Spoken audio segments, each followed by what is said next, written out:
वाले ग्राहक मत बनो, आप सत्य के ग्राहक बनो। जब सत्य आपको पता लग गया क्या है, तो आप दुकान भी ढूंढ ही लोगे। सत्य के ग्राहक बनना है, केवल नितिन के, मदन साहिब के, वैराग साहिब के, इनके चक्कर में नहीं पड़ना है, सत्य के चक्कर में पड़ना है। ये नितिन, वैराग साहिब, मदन साहिब तो थे नहीं थे, पता नहीं थे कि नहीं थे, लेकिन सत्य सदा रहेगा। सत्य से आगे कुछ नहीं है, सत्य को ही सत्य साहिब कहते हैं। बाकी साहिब झूठे साहिब हैं, वो सच्चा साहिब है। बंदी छोड़ सतगुरु रामपाल जी महाराज जी की जय हो। परमेश्वर की सभी प्यारी आत्माओं को पवन दास का सत्साहिब। पुण्यात्माओं, कलयुग को भक्ति युग अर्थात मोक्ष युग कहा गया है। आदरणीय तुलसीदास जी ने तो यहाँ तक कहा है कि कलयुग केवल नाम आधारा, सुमिर सुमिर नर उतरो पारा। कबीर साहिब जी ने भी कहा है कि 5000 और 500 जब कलयुग बीत जाए, महापुरुष फरमान तब जग तारन को आए। और हम सब जानते हैं कि इंसान चाहे कितना ही कपटी, पापी और 2 नंबर के काम करने वाला ही क्यों ना हो, आज कलयुग में उसकी दान धर्म में आस्था बढ़ती ही जा रही है। कलयुग के वर्तमान समय के लिए भविष्य वक्ताओं ने भी सैकड़ों वर्षों पहले अपनी भविष्यवाणियां कर डाली हैं कि कलयुग में केवल एक ही धर्म का, एक ही संत का और एक ही पंथ का डंका बजेगा। और जिस पंथ का डंका बजेगा उसका नाम है कबीर पंथ। और कबीर पंथ की गाड़ी को चलाने के लिए अपने निज लोक शतलोक अर्थात सचखंड से परमेश्वर कबीर साहिब जी को ही एक सतगुरु का चोला धारण करके स्वयं आना पड़ता है, जो 8 सितंबर 1951 में गांव दनाना, जिला सोनीपत, हरियाणा में आ भी चुके हैं। अब समस्या ये है कि कबीर साहिब जी का यहाँ एक जबरदस्त विरोधी भी है, जिसको मुसलमान भाई शैतान और हिंदू जिसे काल के नाम से जानते हैं। आने वाले कुछ ही समय में कलयुग में 1000 वर्ष के लिए चाहे देवी देवता हो, चाहे पीर पैगंबर या कुतुब ओलिया हो, या चाहे कोई पोप या पादरी हो, इनकी महिमा और भक्ति लगभग नहीं के बराबर रह जाएगी। फिर ऐसे में जाहिर सी बात है, जब हर जगह कबीर पंथ और कबीर भक्ति का ही बोलबाला होगा, तो वह शैतान अथवा काल भी जगह जगह कबीर पंथ और कबीर जी की भक्ति की मोहर लगाकर अपने सैकड़ों एजेंटों से कबीर नाम से अनेकों पंथ अर्थात फर्जी धार्मिक दुकानें खुलवाएगा। लेकिन उन काल एजेंटों के पास ना ही तो आध्यात्मिक ज्ञान होगा और ना ही समाधान होगा। उनकी ड्यूटी केवल काल प्राणियों की इच्छा अनुसार उन्हें खुश करने की ही रहेगी।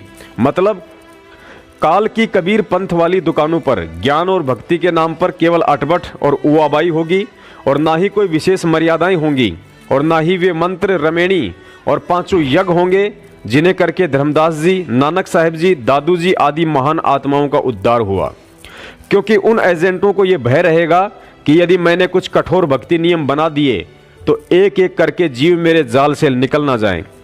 इसलिए वह कभी भी अपने शिष्यों को देवी देवताओं की पूजा पाठ या मनमुखी धार्मिक अनुष्ठानों के लिए विशेष रूप से पाबंद नहीं करेगा। वह गुटखा, शराब, जर्दा, बीड़ी, सिगरेट या अन्य मादक पदार्थों का इस्तेमाल ना करने के लिए बार बार कहेगा अवश्य, लेकिन उनका कठोरता से पालन करने के लिए कोई भी सख्त नियम नहीं बनाएगा। वह व्यर्थ की सामाजिक, परंपरागत और रूढ़िवादी कुरीतियों जैसे शादी विवाह में व्यर्थ की फिजूल खर्ची, दहेज, भात, छूचक, पीलिया, जन्मदिन मनाना, कुआ पूजन, तेहरमी व श्राद्ध आदि के लिए भी अपने शिष्यों को पाबंद नहीं करेगा। क्योंकि काल के आदेश अनुसार उसका एक ही निर्धारित कार्य होगा कि साम, दाम, दंड भेद या अन्य किसी भी घटिया कर्म से भक्ति करने वाली आत्माओं को भ्रमित करते रहना है, चाहे उसके लिए झूठ बोलनी पड़े या परमेश्वर की वाणियों को तोड़ मरोड़ कर उनके अर्थ का अनर्थ करना पड़े। ऐसा ही एक और छोटा सा काल एजेंट अपनी निर्धारित सेवा को बड़ी तन्मयता के साथ निभा रहा है। नाम है रंभदूत के वंशज मदनपंथी नितिन रायजादा। पुण्यात्माओं, एक सफल व्यापारी सौदा करते समय कभी भी गोदाम में रखी सैकड़ी बोरियों को खोल खोल कर नहीं देखता है, बल्कि 2-4 बोरियों में परखी मारकर देख लेता है कि गोदाम में रखी बाकी बोरियों में उत्तम किस्म का माल है या घटिया किस्म का। इस काल लोक में दुनिया पाखंडी, दम्भी, झूठे, कपटी और लोक दिखावा करने वाले गुरु को अधिक पसंद करती है, क्योंकि यह काल निरंजन का लोक है, जिसमें रह रहे प्राणियों की सोच और वृत्ति के विषय में कबीर साहिब जी भी कहते हैं कि निरंजन धन तेरा दरबार, यहाँ तनिक ना न्याय विचार। फिर कहते हैं पाखंडी की पूजा जग में और संत को कहें लबाड़, यहाँ सच्चे को तो झूठा बतावे और झूठे का एतबार, निरंजन धन तेरा दरबार। पुण्यात्माओं, कब्ज के मरीज की तरह जबरदस्ती जोर दे देकर लोगों का विवेक जगाने वाले इस काल एजेंट नितिन रायजादा के स्वयं के अज्ञान और विवेक को समझाने के लिए आपको इसके अमंगल प्रवचन और फर्जी मूल ज्ञान की एक परखी मारकर दिखाते हैं कि यह व्यक्ति एक मानसिक रोगी है। सुनिए इसके मूल ज्ञान के प्रवचन और एक छोटा सा वीडियो जिसमें कह रहा है कि आप सत्य के ग्राहक बनो, केवल नितिन के, मदन साहिब के या वैराग्य साहिब के चक्कर में नहीं पड़ना है। आप भी एक बार इस मानसिक रोगी के इन शब्दों को ध्यान से सुनिए, फिर आपको विस्तार से समझाएंगे कि यह व्यक्ति मानसिक रोगी कैसे है। कि आप हमारे ग्राहक मत बनो, आप सत्य के ग्राहक बनो। जब सत्य आपको पता लग गया क्या है तो आप दुकान भी ढूंढ ही लोगे। सत्य के ग्राहक बनना है, केवल नितिन के, मदन साहिब के, वैराग साहिब के इनके चक्कर में नहीं पड़ना है, सत्य के चक्कर में पड़ना है। ये नितिन, वैराग साहिब, मदन साहिब तो थे नहीं थे, पता नहीं थे कि नहीं थे, लेकिन सत्य सदा रहेगा। सत्य से आगे कुछ नहीं है। सत्य को ही सत्य साहिब कहते हैं, बाकी साहिब झूठे साहिब हैं, वो सच्चा साहिब है।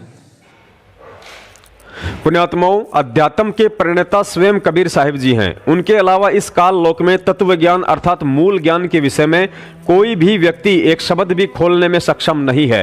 अतः स्वयं उस परमेश्वर कबीर साहिब जी को ही एक तत्वदर्शी संत की भूमिका में इस मूल ज्ञान का प्रचार प्रसार करने के लिए आना पड़ता है, क्योंकि उनकी वाणी भी यही कहती है कि साहिब से सतगुरु भय, सतगुरु से भय संत, धर धर वेख विशाल अंग खेले आदि और अंत।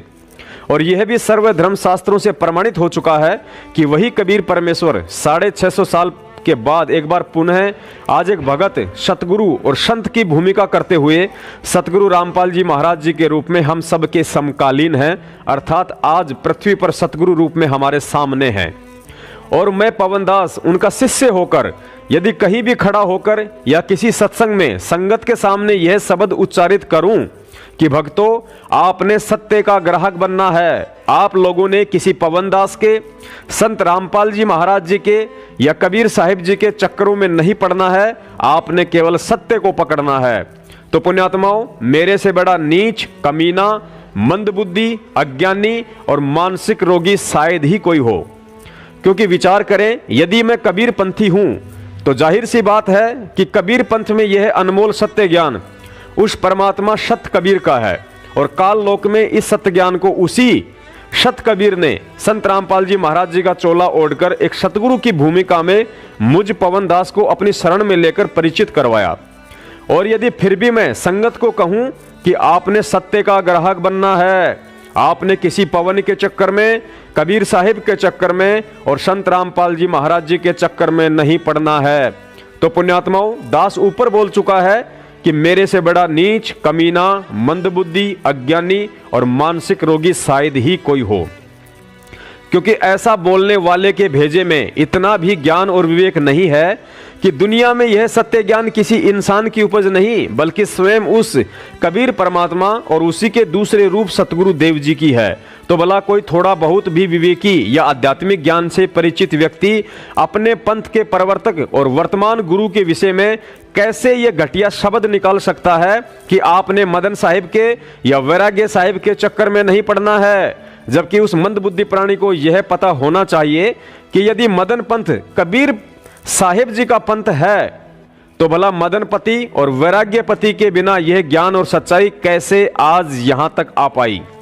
इसका सीधा सा मतलब है, ना ही तो इस मानसिक रोगी नितिन को कोई आध्यात्मिक ज्ञान है और ना ही अपने पंथ प्रवर्तक मदन पति और इस पंथ के वर्तमान गुरु वैराग्य पति के प्रति मन में कोई श्रद्धा और भाव है, क्योंकि यह व्यक्ति इस रंभदूतीय मदन पंथ की वास्तविकता से भली भांति परिचित है और इसने बेचारे वैराग्य पति के भोलेपन का फायदा उठाकर उनके चेले और वर्तमान में अपनी उआबाई से कुछ नए चेले चपाटे बनाकर गुरु पद प्राप्त करना है, और बहुत जल्दी पाखंडी बाबाओं की लिस्ट में इसका नाम जुड़ने वाला भी है। और पुण्यात्माओं, इस मूल ज्ञान के ठेकेदार काल एजेंट नितिन को अपने गुरु वैराग्यपति और पंथ प्रवर्तक मदनपति के प्रति ऐसी घटिया, गंदी और अपमानजनक टिप्पणी के विषय में जब इसी के किसी गुरु भाई ने आश्रम में जाकर यह वीडियो वैराग्यपति को दिखाया तो वैराग्यपति ने इसे हिंदी में अच्छे से लताड़ा और कहा कि अपने इन घटिया शब्दों के लिए माफी मांगो भाई, तो उसी समय इस मूल ज्ञान के ठेकेदार ने अपने सैकड़ों भगत भाइयों के सामने शर्मिंदगी भरे अंदाज में बनावटी हंसी के साथ बिल्ली जैसी शक्ल बनाकर कहा कि सतनाम साहेब बंदगी, मैं अपनी इस गलती के लिए माफ़ी चाहता हूँ। जो गलती से ये शब्द मेरे मुंह से निकल गए थे, मुझे संतों के विषय में ऐसा नहीं कहना चाहिए था। और फिर कोई वाणी बोली कि सभी संत हैं अपनी अपनी जगह, पता नहीं क्या, आप सुन लेना आगे उस ऑडियो में। तो सुनिए वैराग्यपति और नितिन पति की ऑडियो।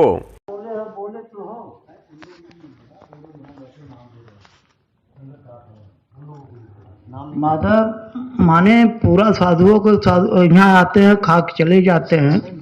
आ जाते हैं तो भाई गुरु को खा के जाते हैं। एक दिन आया, मेहमान बन के आया और चला गया। जो जैसा करेगा वैसा अपन हम भरेगा। ऐसा नहीं बोलना चाहिए। माफी मांगो भाई, माफी। साहिब बंदगी, मैं जो मेरे मुंह से गलत बात निकल गई है, मैं उसके लिए माफी मांगता हूँ सारे संत समाज से। संत मेरे सभी बड़े अपनी अपनी ठौर, शब्द विवेक की पारखी सो माथे कमा। साहिब बंदगी, दास की गलती को क्षमा करें, सब संतों के चरणों में बंदगी। साहिब बंदगी सब। पुण्यात्माओं, अब मेरा सवाल परम संत सतगुरु रामपाल जी महाराज जी के यथार्थ 13वें कबीर पंथ से अपनी मूर्खता और अज्ञान सोच आधार से इस मदन पंथ रूपी गंदगी और कचरे में जा चुके कूड़े करकट से है, जो इस काल पंथ में जाकर गधे की सवारी करके सतलोक जानने की सोच बैठी थी। वर्तमान में तुम लोग ना घर के रहे और ना ही घाट के। यदि जल्द ही हृदय से अपनी इस महागलती की क्षमा जमीन में नाक रगड़ रगड़ कर सतगुरु रामपाल जी महाराज जी से नहीं मांगी तो युगों युगों तक नरक भोगने के अलावा तुम्हारा अन्यत्र कोई ठिकाना नहीं है। इसके अलावा इसके अज्ञान की एक और दूसरी परखी मारकर दिखाते हैं कि सतनाम क्या है। उसके बाद आप जाने और आपका विवेक जाने कि आपने सतलोक जाने के लिए गधे की सवारी करनी है या शब्द रूपी विमान की। सत साहेब बंदी छोड़ सतगुरु रामपाल जी महाराज जी की जय हो। बूझो संत विवेक करी, उतरो भवजल पार। सतगुरु का उपदेश यही कि वो सतनाम ही सार है। अगर कोई ये कहे कि सतनाम और सारनाम अलग अलग है तो उसको अभी पता ही नहीं कि सतनाम है क्या चीज। जैसे जल, वाटर, पानी, नीर, तोए, ये कहने में 5 हैं लेकिन ये एक ही है। इसी तरह परमपिता परमात्मा कह लो, सार नाम कह लो, सतनाम कह लो, अखंड नाम कह लो, पार ब्रह्म कह लो, पूर्ण ब्रह्म कह लो, वो एक ही वस्तु है और उसी वस्तु को ढूंढना हमारा लक्ष्य है। अगर हमने इस लक्ष्य को नहीं प्राप्त किया तो मेरे भाई 84 सामने है।